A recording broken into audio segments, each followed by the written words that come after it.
l'astrophysique a évolué dans ces dernières décennies vers une science d'objets, vers une science de statistiques. On n'observe plus une seule galaxie, mais des centaines de milliers de galaxies à la fois. Il faut des grands nombres. Voilà, l'astrophysique, c'est la physique des grands nombres en ce moment. Et donc, il vous faut un gros panier à lumière. Et là, on a évolué vers des caméras à très grand champ. Et sur une pause de 1 heure, on va capturer 60 000 galaxies.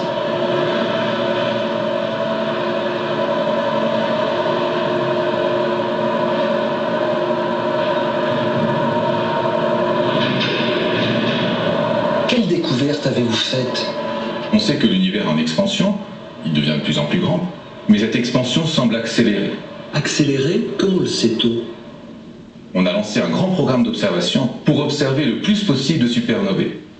Les regarder exploser, même quand elles sont très loin, et puis regarder leur courbe de lumière, regarder comment elles évoluent. Et avec ça, on a vraiment confirmé cette accélération de l'univers, et surtout ce qu'on a fait, c'est qu'on a précisé ses paramètres. Mais qu'est-ce que c'est une supernova? Une supernova, c'est une étoile qui s'effondre sur elle-même, puis rebondit et disperse sa matière dans l'espace.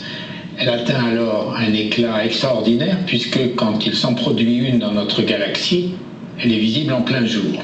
Les supernovas ont une propriété remarquable qui est d'avoir toutes le même éclat, la même quantité de lumière émise.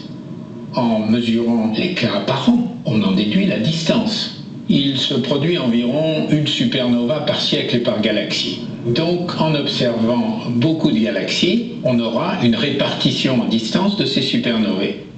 Mais en même temps, on connaît leur vitesse, puisque l'expansion de l'univers qui éloigne les galaxies les unes des autres permet d'assigner à chacune de ces galaxies une vitesse. Une vitesse, une distance, une date, puisque, observant à différentes distances, on observe différentes tranches de temps. On peut mesurer la variation de la vitesse d'expansion au cours du temps, au cours de l'histoire de l'univers. Et cette mesure, confirmée dans les années récentes sur plusieurs centaines de supernovae, donc de galaxies, conduit à ce résultat remarquable: l'expansion accélère au cours du temps. Comment est-ce possible? Faut-il postuler l'existence d'une pression du vide? C'est ce que les astrophysiciens font en parlant d'énergie noire, sans trop savoir de quoi il pourrait s'agir.